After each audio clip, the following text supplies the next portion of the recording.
We will start with some questions. Sure. We would love to first start and Sure. understand what sparked your passion for public service. Was there a particular moment or a particular person that made you believe democracy was worth fighting for? I'm going to answer that question, but before that, I have to correct something first. Okay. I'm no longer a member of any political party Okay. because I was banned for 10 years last August, and we are filming here in Bangkok a year later, so I have 9 more years to go.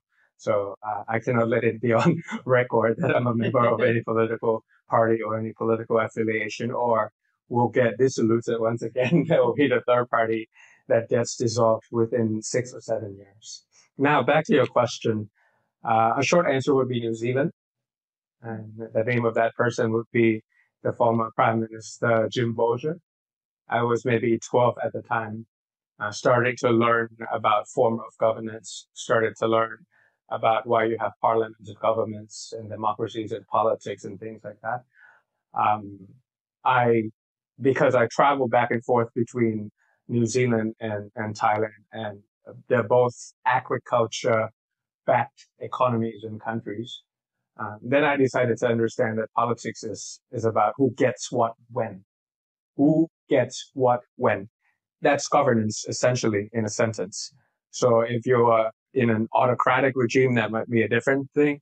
If you're in a democratic regime, that would be a different thing. Yet, you have a spectrum between Thailand back in 1997 or New Zealand back in 1997. How come farmers in Thailand are different or were different from farmers in New Zealand?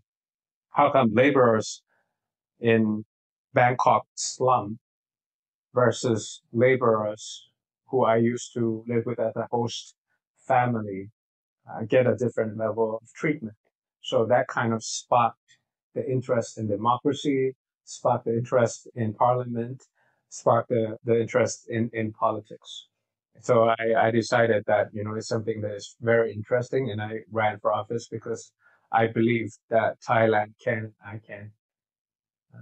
And then I tried it out, when I was a bit more older after graduation, and I had a little bit of a taste of what it's like. Then I went to graduate school, exactly in public policy, exactly learning how to become a politician. So that's why when I returned, I made it. I made textbook into a reality. That's fantastic. And you made it a reality because in 2023, you won the election. Yes. But the system blocked your path to becoming prime minister. Yes, backed by the people, blocked by the system. Yeah. Can you take us back to the moment that you realized you would not be allowed to lead? What went through? Sorry, let's. Sure. Let's. Please continue. So, what went through your mind, and what did you learn about power, democracy, and yourself in that moment? I think the most interesting part of your question is what went through my mind, I guess. Yeah. Here we go again. That was what went through my mind. But the previous part of your questions was about when did I realize? I think there was no particular moment that I realized because I anticipated it all along. Throughout the past 2 decades in Thai politics, 30-something parties dissolved, 250-something politicians banned. So this is a systematic thing. It's not a personal thing that only happened to me or to happen to my party. So because of that, personally, I always had that scenario, or I also had, I was doing scenario analysis of maybe 10% or 15% winning the election and not being to govern. That 10 or 15% were election outcome and election result. That's not have to be the same in this country. And then various spectrums, whether I could, I win, I form, I didn't get blocked, I govern, and then, I got removed by and, appointed judicial power, like how the current prime minister is facing or the one before her. So it's a revolving door of leadership. It's a revolving door of premiership, and no political party in this kind of systematic problem have that kind of focus to really deal with the challenges that Thailand or ASEAN is facing at the moment because of that kind of deadlock by design, judicial coup, lawfare and violence in the courtroom, rather than what you and I know as an ASEAN and Latin American, or maybe that you understand that that democracy used to get stopped by military tanks on the street. So Thailand's been democracy for 93 years, maybe the past 70 years, 13 military coups, yeah. So it's very high number that democracy gets stopped all the time, but it was back in the days where social media was not present. So that means you could just roll tanks on the street and then you take away the constitution and tear it apart and draft your own. That's the old school way. And then since 2006 until 2025, that's when they started to understand that that method was too loud. So we keep this on the left hand. We might not do it yet. Let's do this one where, we use this kind of complicated system to make sure that if the election result is not as pleasant, then the outcome can be different using a pointed mechanism. And I'm going to finish your question with a sentence. It's the politics of appointed versus elected. It's a competitive autocracy that allows election once in a while. Then you get that lower house that is from election. But during my time, the upper house was appointed by the military junta. So it's a proxy war. It's a struggle of appointed versus elected. The judges were either directly appointed by the military junta or indirectly appointed. So that's the thing that you have to fight against at the moment. Whether maybe a nine opinions of judges against 14 million votes. So that's kind of competitive autocracy that allows elections once in a while, but not a true democracy yet. So we got to fight for it. No, thank you so much, Vita, for explaining this in such an easy way. Sometimes when we're not from Thailand, we don't necessarily understand all these things, and what you're telling us is really revealing and really interesting. And thank you for putting it in such easy words. You wrote a book. Yes. The Almost Prime Minister. Yes, that's the easiest version of explaining who I am to the American audience, at least when I go to Boston. That's good. We are really expecting the English version to come out. Yes, it will come out. What was the hardest chapter to write? I think for the whole book, the most difficult thing was to decide what to leave out and what to include, what to exclude and what to include. It was about our election victory from snap election through party dissolution. So it's about a 2-year time frame of political memoir. Like I felt like there was a gap between what really went through my mind and what's being portrayed on the media, including international media also. So lots of House of Cards. We're talking about Netflix drama of House of Cards level. That I wanted to really include in the book, and then I felt like maybe that's something that we need to exclude, and I don't want to be the kind of people who talk behind other people's back because they didn't have a chance to argue back and things like that. So that was really the most difficult part. Macro-wise, when you ask for a specific chapter, so micro-wise, the publisher, came up with the idea asking me to write about, the last day of my ban. So 9 years, 364th day, that night before I can run for office again after the ban. That was something that was intellectual stimulating, and I really had to, pretend that now my daughter is not 9 but 19. She is ready to vote. Her generation is ready to vote. I'll be 54 rather than 44? Will I be stronger? Will I be weaker? How did I spend my time during that 10-year pause? So it really forced my imagination to really imagine what it's like when I'm, 53 years old, going 54, ready to run again. How vigorous would I be and things like that. And that's the last chapter of the book. And that was a good mental exercise for me.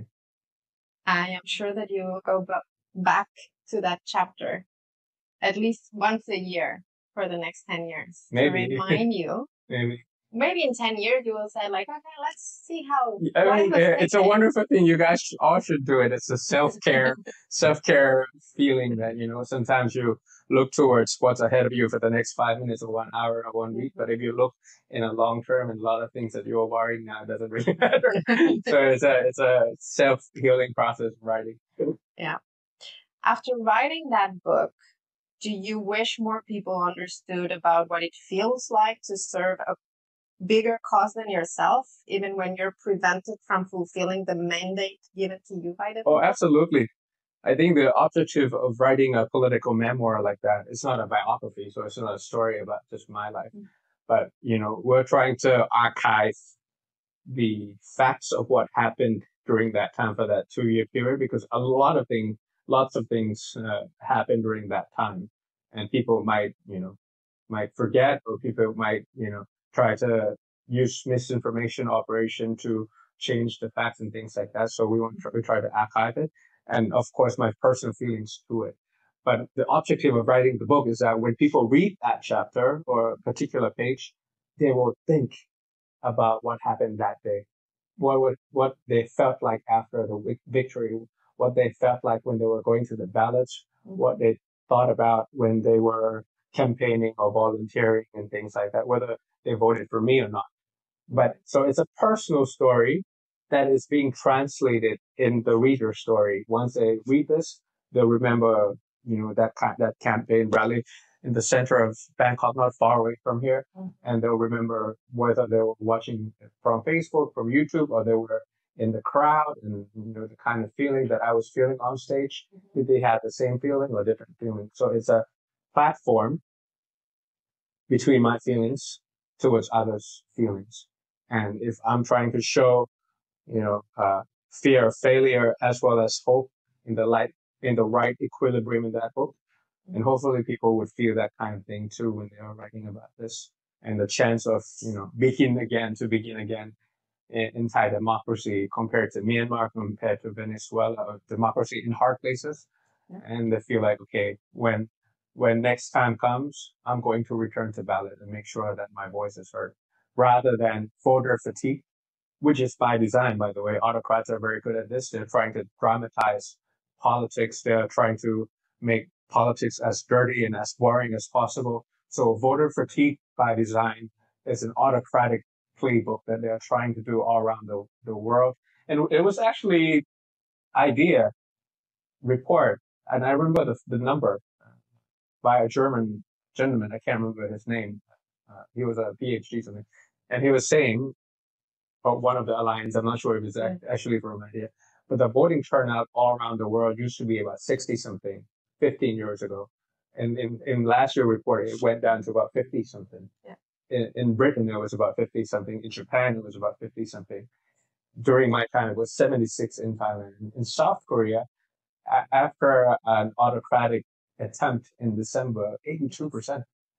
So that kind of voting turnout is so important to the democracy in terms of representation, in terms of inclusion, in terms of the probability to win for, social democrats like us as well, where we don't buy votes or we don't have any patronage system to make sure people come out. Those are the things that I hope that the book will remind them of the things that we had accomplished, that we had done, and we'll do it again against all odds. So that was the objective of the Almost Prime Minister.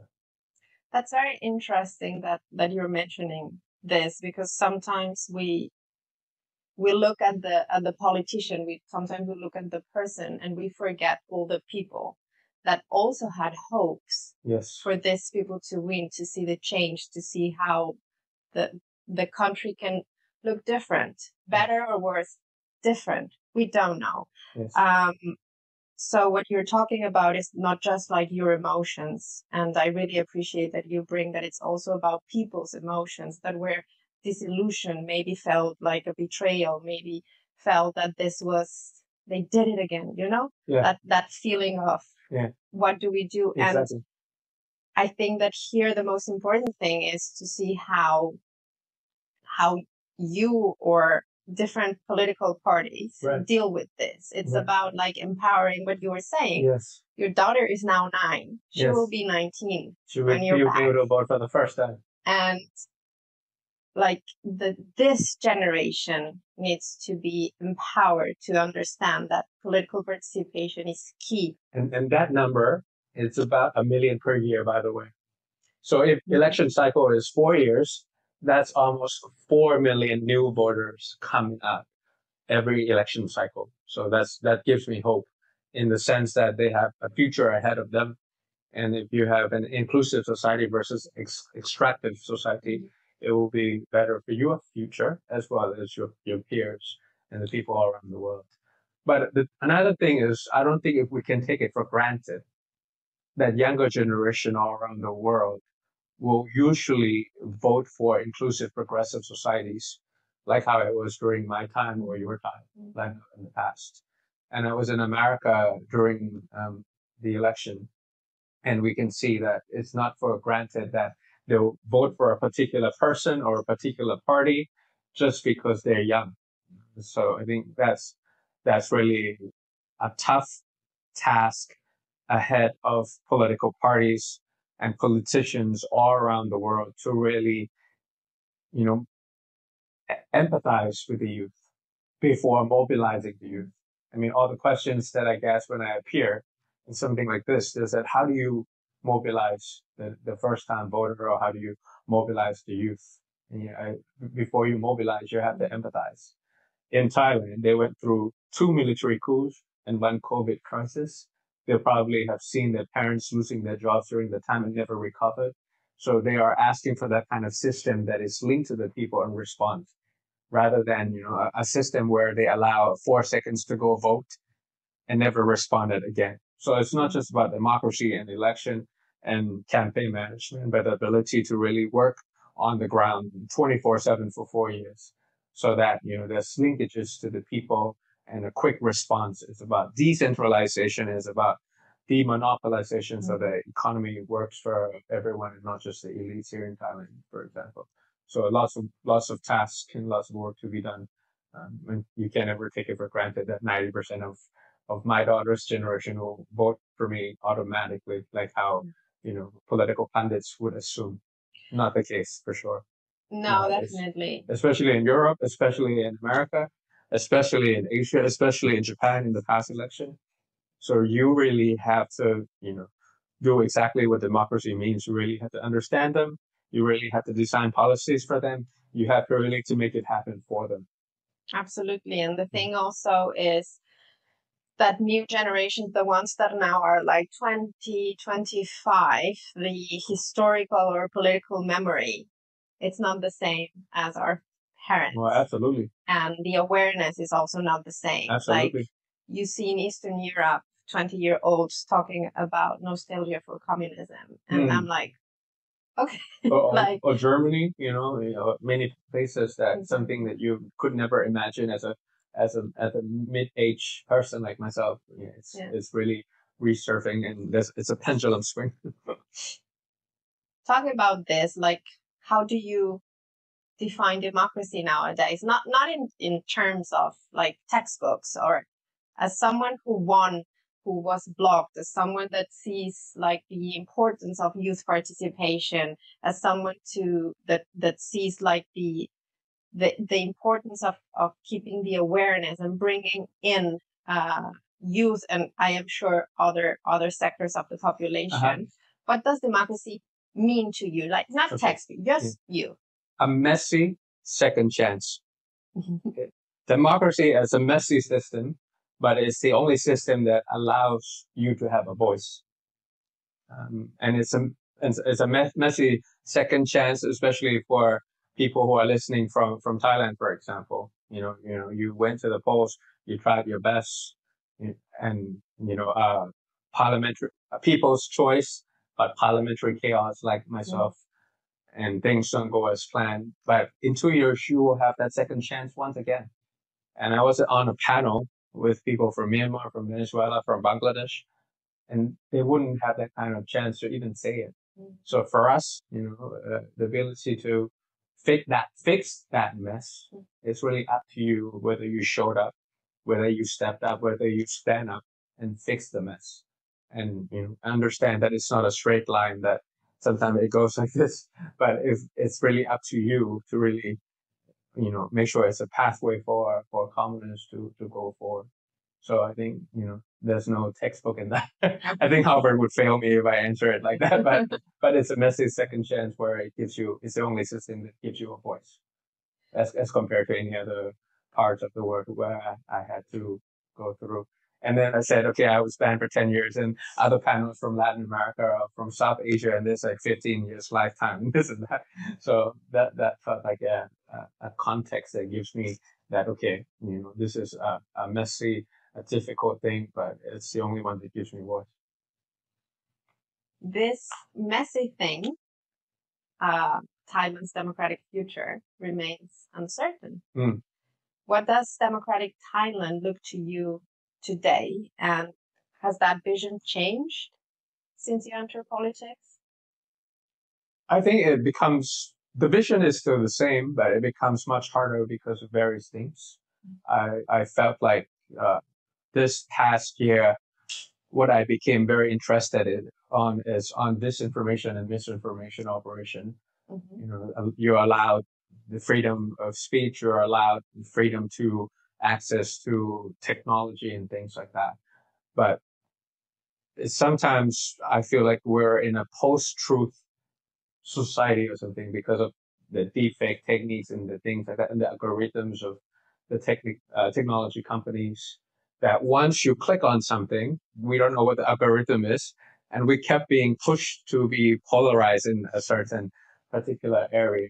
And it becomes much harder that democracy and truth can go hand in hand, go together, and you can always rig elections and turn results with manipulation and things like that. So I felt like the ability to tackle those things, to be on the ground all the time rather than just 6 months during that campaign trail. I think that's evident to all the politicians all around the world, and that meant more resources, that meant more energy, that meant more time. So that's the kind of the challenge that I think is keeping my third party awake at night, that they can't just do the same, that pace themselves, and when it's 6 months before the election, they go through the campaign trail once again, hoping to win automatically, because people work with those things are not for certain anymore. So it becomes much harder for democracy to hold true and all that. Yeah, I mean, democracy is, as you very well know, way more than elections, and there are many things like governance, trust in institutions, control of the agenda, freedom of the press, those things. This is more textbook, the 4 pillars of democracy. Definitely, and also regional cooperation. You were talking about some of the countries of the region just some minutes ago. How do you see the recent developments in the border dispute with Cambodia? Will they influence democratic governance? Will they influence trust in institutions or regional cooperation? Well, conflicts test democracies, and foreign policy is a reflection of domestic politics. Once you layer that out, obviously my heart goes out to the people affected and the soldiers that had to lose their lives through all these battles. But if you look back and see, when conflicts testing democracies of 2 countries, and the foreign policy and decisions are the reflection of domestic politics, which is dynastic politics. Yeah, that's the similarities between Thailand and Cambodia. Nepotism, Nepo babies, and dynasty politics is something that is fashionable in this region. I mean, it used to be like that of the Bush in the Americans, the Trudeaus of the Canadians, the Abe of the Japanese in the developed world. But here, right here in this region, if you look at all the countries and you see the succession planning, the last name politics, it's like that, and it's testing domestic politics of ego, of family ego and greed. That was pretty evident for me that that was not so much of a battle between two countries, but two families governing. So the way you think about it is really so much of the people of Cambodia and Thailand, the ability to defend the country with strength as well as finding a peaceful way that both ordinary Thais and Cambodians can live in a peaceful way, which we have been doing before. And once you think about it, no matter bombs that cross the borders, the countries are not going to move. I mean, Thailand and Cambodia will be next to each other before my time and after I die, and after everybody in this room is gone, it's going to be like that again. So, you might win the battle, but you lose the war. And that's the ability or the opportunity cost of collaborating, of the centrality of ASEAN, the relevance of ASEAN amid the great power rivalry that is going on at the moment. It's the war that both of us cannot afford. And also, that for me personally is to find that balance between liberalism and realism.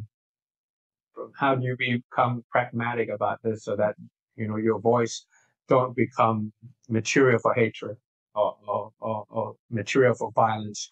Because violence is profitable. I mean, look at all the stock prices for all the defense companies going up. Look at the influencer or commentator on social media making lots of money per month just by saying hatred or hateful things, whether it's real or not real, against one another. But those are the things that you really have to be mindful about, because this political hotspots are happening all around the world by intention or not intention. So we really have to really think about it from a domestic point of view as well, and not just as a foreign conflicts. It's about our democratic institutions, whether we can keep it like that, keep it intact. That's really interesting, and it brings me to the next question that I think that it's very timely with your answer. How can democracy work? Sorry, and I think what I said applies to a lot of conflicts all around the world. Israel, Hamas, Russia, Ukraine, Pakistan, India. If you really think about it from this kind of perspective, and that might change the rules of in terms of war, there's still law, there's still rule of law. And how do we make sure that right is might and might is not right, because the world is falling apart, and whoever holds more military might becomes the louder speaker in the room, and I think that benefits no one except for the defense companies or people who are benefiting from violence. Definitely. And we see this violence getting like bigger and bigger and expanding to different countries, to different regions. That's worrying for a system, and of course for democracy. But what you're talking about is systems or countries that resist change. They actively are resisting change. How can democracy work in places like that? Or like, what role does people play when system fall short? Speaking for Thailand, all the structure is ruined. So all the elite capture in all parts of governance, whether it was the appointed senators by the military, large conglomerates in the private sector, independent organization is independent to what?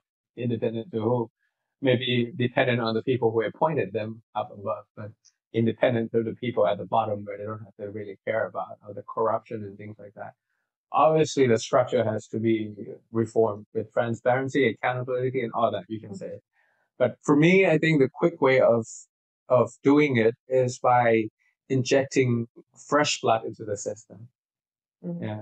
Like imagine if you're a fragile human being, you know, obviously you can fix your structure of the body, make sure it's proportionate and healthy and things like that. But even if you're like one of the worst conditioned patient, once you get a fresh blood that is injected into your system, there's a chance of that happening. So yes, you know, we won the election, we couldn't govern, and all the elite capture and all these institutional mechanisms, as per your introduction to me. We cannot change that if we don't amend the constitution, and the constitution cannot be amended if we don't win the election. So it becomes a vicious cycle that you don't know when to crack. However, I feel like, for example, if we have, you know, new generation of politicians coming in, you know, like me, instead of being a player, turning into a coach and make sure that there's smart, capable, vigorous, younger generation, you know, running for office, rather than being despised by politics. That, okay, I'm going to be a management consultant. I'm going to be an investment banker working over there. I'm going to run a startups. But I'll never get involved in politics because it's so dirty and it's so difficult.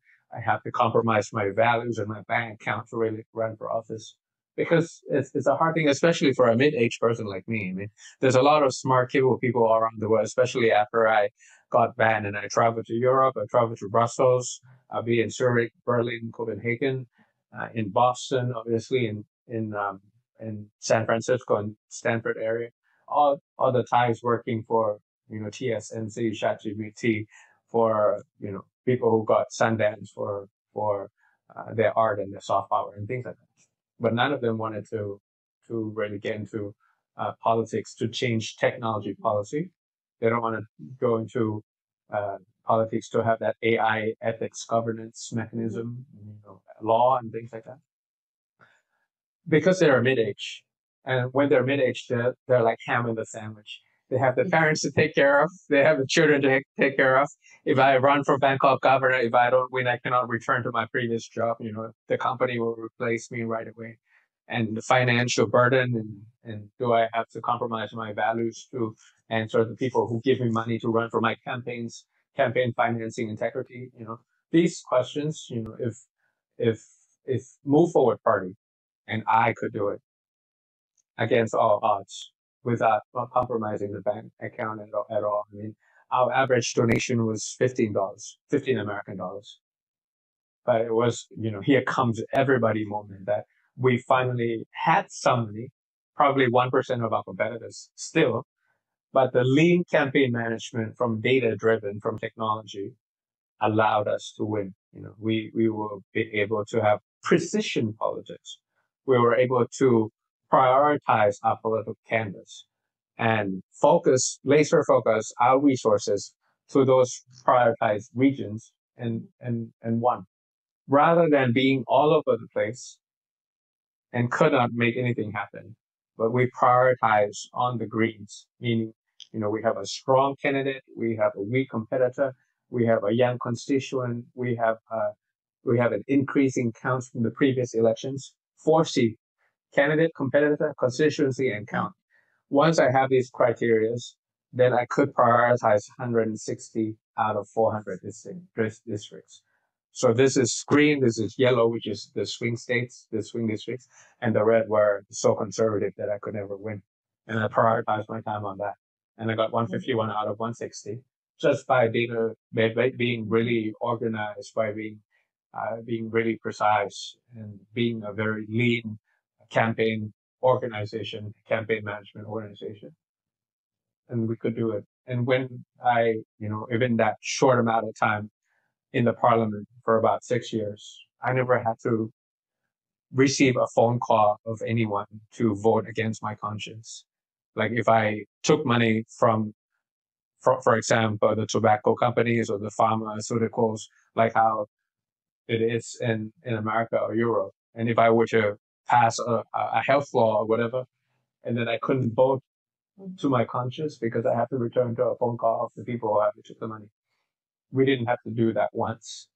And it felt liberating. And I feel like we have that kind of secret sauce that allows fresh blood to really come in, people who are in the mid-age, and we find ways to really, win an election without breaking bank accounts or taking money from people who we don't want to. And it made you also very independent. Independent, autonomous. So that is great. Can you tell us a little bit about how you chose your candidates? Because I remember in one of the podcasts I heard you were explaining how you picked them. Because I mean, it's not easy to pick the right candidate, and you had a very strong candidate base. So can you tell us a little bit about that? I think I have to give credit to all the progressive parties. Move Forward Party is part of Progressive Alliance, I think based in Europe. So we look through many political parties that came before us. I think it was Labour Party in New Zealand, for example, and several parties in Germany, for example, of how you avoid internal clash between the grassroots and the central part, the centralized committee in Bangkok. So we had that kind of mechanism from various parts to really decentralize the choosing mechanisms to the grassroots. We gave them maybe guidelines, but we're not going to veto. Like, we're not going to veto that. We want this person against that person because we think best of how to represent people from there. That's more of a macro level. But when I have to interview candidates myself, I ask them 3 questions. That's separate candidates who are suitable for the party or who's not suitable for the party, who's in it for merit and status and money rather than to really, bring about change to Thailand. So why politics? So suppose she's interviewing. So why politics? Why politics? And usually if you don't prepare or if you haven't thought it through, they will go in circles. They wouldn't be able to answer that because I think I can and Thailand can. That's, in a sense, it's for me why politics for me. Yeah. And then my second question would be why this party and not other party? And then they'll just go around in circle again if they haven't really thought about it. And then I would have an add-on question. If we don't accept you as a candidate, would you go to the second party next door? And then usually they'll say yes. And that's a quick elimination because it's a totally different alignment. Yeah. And the third question would be why now? And not the previous election or the next election, which means they're ready now financially or mentally that, they're 100% in this. But if they said, okay, if this election is not possible, next election is fine because I need to save up some money for my kids' education and things like that. So just these 3 questions, you'll be able to separate candidates rather quickly in the micro level. You would never choose me. I don't even know how I would answer the first. There's no judgment, so I can't comment. It depends on your merit, your performance during the interview and meeting things. We have 4 stages, by the way. You have to write essays, or you have to videotape you for 2 minutes, which is the amount of time you have to speak in the parliament, to have that elevator speech, to have that elevator pitch. Because once you become a parliamentarian, you have only 2 minutes to speak what you have to speak on behalf of the people. So it's a practice, and you can quickly screen them, and then, you have to have a quick internship program. We call it Future Candidates Program. And then you get the interview, and then you become the candidate before the election. So it's a 4-gig stage process within our party. It's very interesting. I remember that I heard in one of the podcasts that you were in 2023, and I thought that this was so interesting how... I think it's one of the hardest things to manage a political party. I was I interned at Merrill Lynch as an investment banker. I worked a couple of years as a management consulting at the Boston Consulting Group. I managed my own company. And private sector and public sector is totally different thing. When it comes to human resources, HR is totally different because you can't really have KPIs that is linked to monetary terms, or you can fire people. All the MPs are of their equal conscience. They have the right mandate from the people. So to really maneuver or to change them or to really say this person over this person is so hard to manage. But I think that was what kept me awake at night when I was the party leader, human resources in a political party. So if Global Democracy Coalition or IDEA wants to do a best practice on this, you should do it, because when it was my time, I had to go through the research of the parties, social democrats in Germany and Sweden, Copenhagen, and Australia and New Zealand, and how do you do it that? Because any other political parties in Thailand is about amount of donation. Because you have party list system, who gets to be number one? That's the prime minister. The second number, that's minister of interior.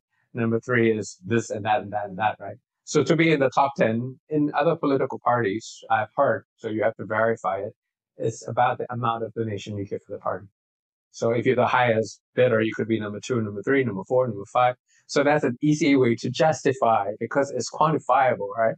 But for me, who gets to be the second party list behind me? And number 3, and number 4, and number 5, and number 6, and number 7. And then it was like, is that because of gender? Is that because of age? Is that because of seniority?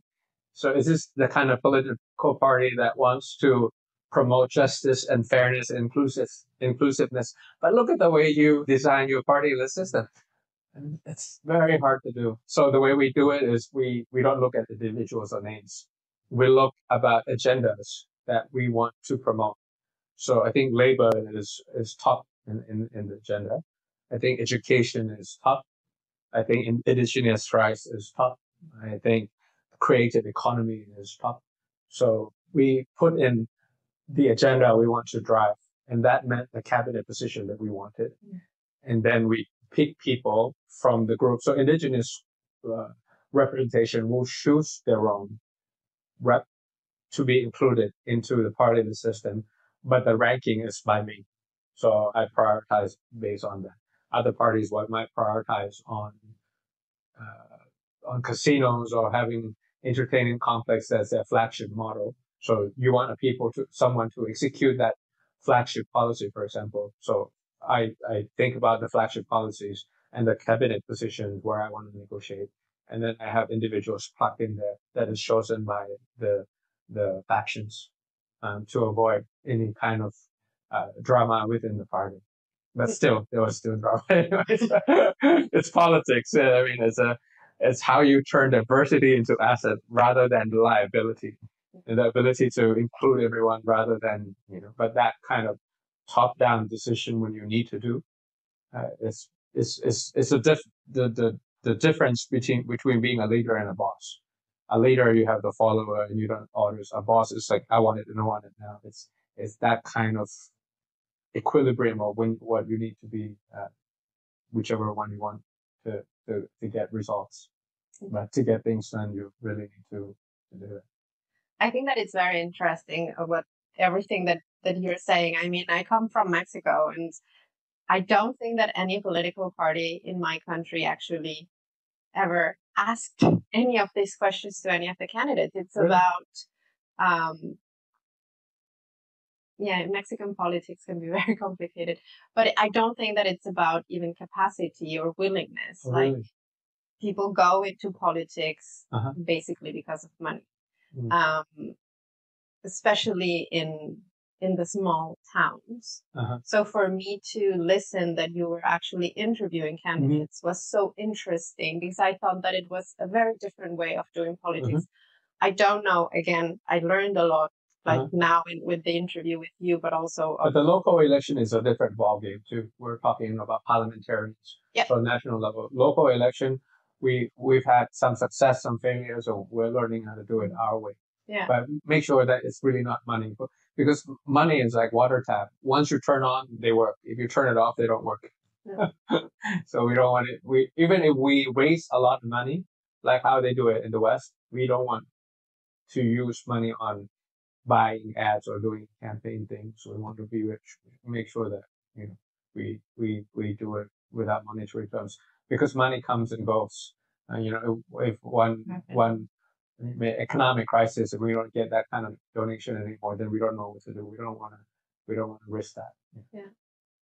I think that it's very interesting, because also I think that just by questioning the candidate, you make them kind of do a self-reflection of why they want to be here? That's pretty much like political identity, and that's very important for you to become a happy politician. Exactly. It's going to be hard. It's going to be hard. It's going to be hard and difficult for sure. But at least you know inside that you're happy inside because you know why you are doing it. Mm. You were talking a lot about this new blood coming into the party. You were also mentioning about the mid-age people coming into the party. But again, as we were talking before, there's many young people that are important and that will be important. What we have seen, the tendency that we have seen all around the world is that young people are disillusioned with politics. So what would you tell a 22, 23-year-old who feels that democracy has failed them? What do you wish someone had told you when you were starting out? The alternative to that question is giving your future in a silver platter to the autocratic regime. It's the dissolution that you are going through is by design. They're trying to make politics as dirty, as boring, as dramatized as possible. So they pass laws when you look away. So that they're going through all these corruptions of your tax money when you look away. So, if I were to tell myself when I was 22 again is you have to choose what is right, not what is easy. It's so easy at the age of 22 to be disillusioned by any other things other than politics. Mm. You can be disillusioned by, making a fortune running private equity firms or, doing IPOs, stocks, or helping companies reduce their costs like how I was. Or you could be disillusioned by nightlife or anything that you want to, or even, the voter fatigue that I was telling you about, the political fatigue that is by design. But to choose what is right is that you have to have that kind of representation that you cannot take for granted. I grew up in New Zealand. I remember that universal suffrage, so that women can vote, started from New Zealand, and it was something that we take for granted, and maybe you are too lazy to go vote, or you have some other appointments to do, and you don't want to go vote. But back in the days, it's such a difficult thing that women cannot run in a Boston Marathon, or vote in New Zealand. So, it's what's right is that you have to show up and vote for the candidates that you think align with you the most. If you don't show up and the voting turnout becomes 50%, 60%, that's when the elite will capture the lower house too, because they have captured everything. The only battle they haven't captured is election, is the lower house. So you have to fight back. And look at, for example, if you're in this region, look at Indonesia during reformacy, look at South Korea after the 4 vicious cycle of military coups during the Olympics in Seoul. And finally they had that ability to get out of to break the cycle, and they are being tested, with the current leadership. In South Korea, we had seen, the use of autocratic mechanisms, and the people pushed back and showed up at the poll 81%, for example, 82%. So that's the kind of resilience that a 22-year-old should have, and choose what's right and not what's easy. You're talking about choose what's right. Is there a moment that when you had to choose between being liked and choosing what was right? Oh, many times. Sticking to our political ideology, even if it's not popular. Talking about human rights and international law during militant time is something that is not easy. Talking against people's perception and fake news and court mining is never easy, but you just have to have that kind of strength and that kind of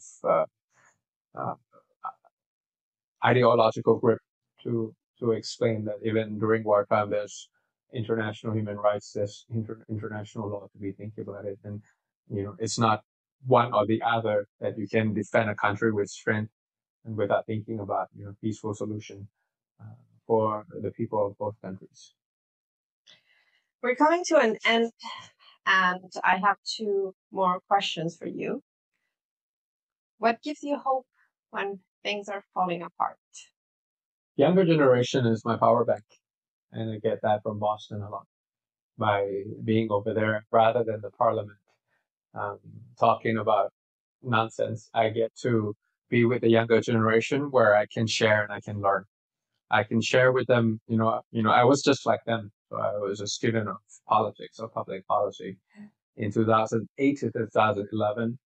I took those textbooks, planned the campaign, and made it into a reality in Asia. So now it's my time to share the reality into the textbook in 2025.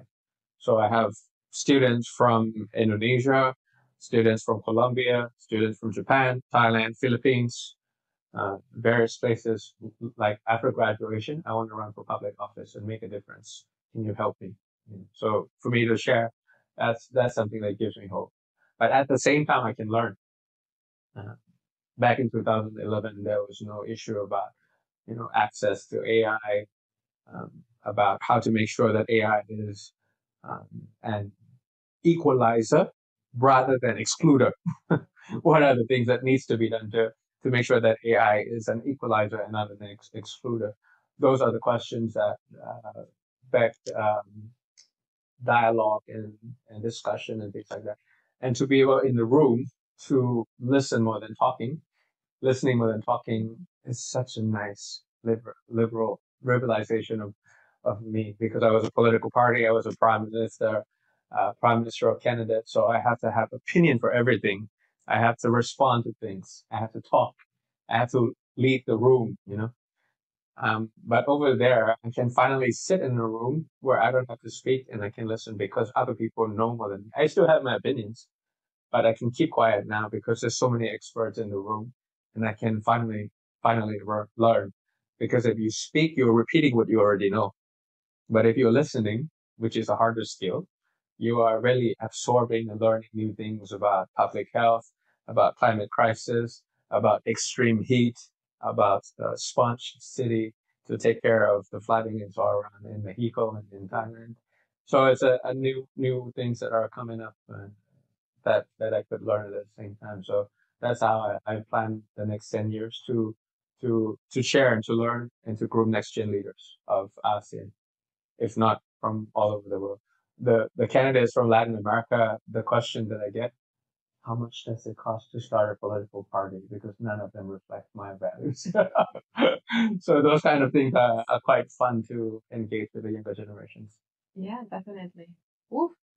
That's so, I have to say it's interesting. It's very nice to see someone as humble. No. When you ran for prime minister, you won. And you still have this humbleness of listening and learning and understanding that there's so much more. I feel, it's a present tense, not a past tense. I feel humbled and obsolete, to be honest with you. Right. Because these younger generations, they're talking things that I don't even understand. And think about, if you have a leader who's like 60 or 70 age in this region that, they have experience. I respect that. But there's good experience and bad experience. And what we are seeing now since COVID time until now, when the global economy is at its worst in 20 years worldwide, and Thailand is the worst in ASEAN. It's an uncharted territory of how you manage this with the great power rivalry, with the reciprocal tariffs, with, things that are going on around the world. I'm not sure if, experience alone without logic, without critical thinking, without ability to think on your feet, to have hypotheses, to have options and verify them, what would be the best options for the nation is enough. So I felt like, obsolete when I'm in the room and people are talking about things that I never knew about. I mean, I heard about it on the news, but to really go into depth in really detail, and I feel like, okay, I'm in the right room. I mean, I've learned. I'm not speaking at all because of keeping my mouth shut. I have no value to add to the room. So it's really an uncharted challenge and also uncharted solutions that these younger generations are coming up with. Peter, a few weeks ago, you posted on LinkedIn. Huh? 2 years went fast. 9 years will too. I did. You did. That's how fast, because I don't remember that much, but I'll trust you for it. With this post, I'm guessing that the fight isn't over. So what's your vision for the next 9 years, for yourself, for Thailand, for the People's Party, particularly as you look ahead to the next election? A team player. So to continue from the previous answer that I gave you of how I spent my time last year, how I'm spending my time this year, and as a senior democracy fellow at Ash Center. Ash Center is Harvard Kennedy School Center for Democracy, Innovation, and Governance, and Self-Governance. So they're thinking about new playbook, how Democrats have to refresh their own playbook against autocrats Inc. Nowadays. I mean, all these autocrats, they on a text basis, but for us, we are kind of far apart and we don't get to talk to each other much, and we don't do a lot of things in unity. So to do that, I felt like to be a team player in the sense that next time when I return at the age of 54, I have a bunch of capable younger generation politicians right behind me who will be able to do their job when it comes to public health, environment, labor, human social development, foreign policy, interior, IT, just to have the right person on the right job as a team Thailand in 9 years. So that's the plan. Of course, improve myself, but it's not just about me. Yeah, I can't do it alone. To really have like thousands of people in my database of people who wanted to run for politics but couldn't or didn't know how to. I want to be their answer. Thank you so much. Thank you so much, Peter, for this conversation. It has been inspiring and humbling and so nice to see the plans that you have for the future. Sure, muchas gracias.